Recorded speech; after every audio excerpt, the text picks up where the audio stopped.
നമസ്കാരം.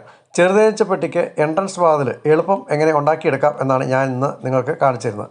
അതിനായി നമുക്ക് കുറച്ച് മെഴുക് ആവശ്യമാണ്. മാത്രമല്ല ഒരു ഓസിൻ്റെ കഷ്ണം, അത് എന്ത് ഓസായാലും മതി, വാട്ടർ ലെവലിൻ്റെ ഓസോ അല്ലെങ്കിൽ എന്ത് ഓസായാലും മതി. ഇനി നമുക്ക് വേണ്ടത് കുറച്ച് മെഴുകാണ്. ഇങ്ങനെ മെഴുക് എടുത്തതിന് ശേഷം നമ്മൾ ഇപ്പോൾ ഈ വീഡിയോയിൽ കാണുന്ന പോലെ നമുക്ക് എൻട്രൻസ് വാതിൽ ഉണ്ടാക്കിയെടുക്കാൻ സാധിക്കും. അപ്പം നമുക്ക് മെഴുക് നമ്മൾ പരത്തിയതിന് ശേഷം നമുക്ക് ഈ ട്യൂബിൻ്റെ മുകളിൽ ഇങ്ങനെ ഒട്ടിച്ച് എൻട്രൻസ് വാതിൽ പോലെ ആക്കി കൊടുത്തു കഴിഞ്ഞാൽ തേനീച്ചകൾ വേഗം വന്ന് കയറുന്നതിനും മാത്രമല്ല അവർക്ക് വാതിൽ തിരിച്ചറിയുന്നതിനൊക്കെ എളുപ്പമാണ്. ഇതുപോലുള്ള ട്യൂബ് വാട്ടർ ലെവലിൻ്റെ ഇച്ചിരി വലിപ്പമുള്ള മേടിക്കുകയാണെങ്കിൽ നല്ലതാണ്.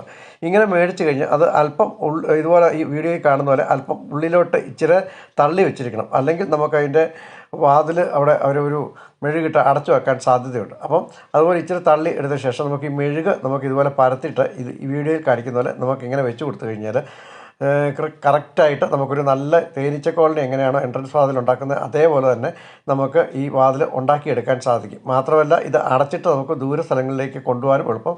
മാത്രമല്ല ക്ഷുദ്രജീവികളുടെ ഉപദ്രവത്തിൽ നിന്നും നമ്മളുടെ ഈ തേനീച്ച കൂടിനെ സംരക്ഷിക്കുന്നതിനും നമുക്ക് ഇതുപോലെ എൻട്രൻസ് വാതിൽ വളരെ അനുയോജ്യമാണ്.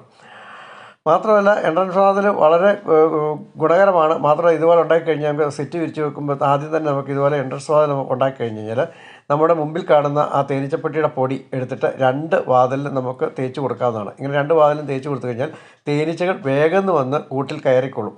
അപ്പം ഇങ്ങനെ ചെയ്യുന്നതുകൊണ്ട് വളരെ ഗുണകരമാണ്. മാത്രമല്ല ഇതുപോലത്തെ മെഴുക് എങ്ങനെയാണ് നമുക്ക് കട്ടിയായ മെഴുക് എങ്ങനെ ഉരുക്കിയെടുക്കാം എന്നുള്ള വീഡിയോയും ഞാൻ ചെയ്തിട്ടുണ്ട്.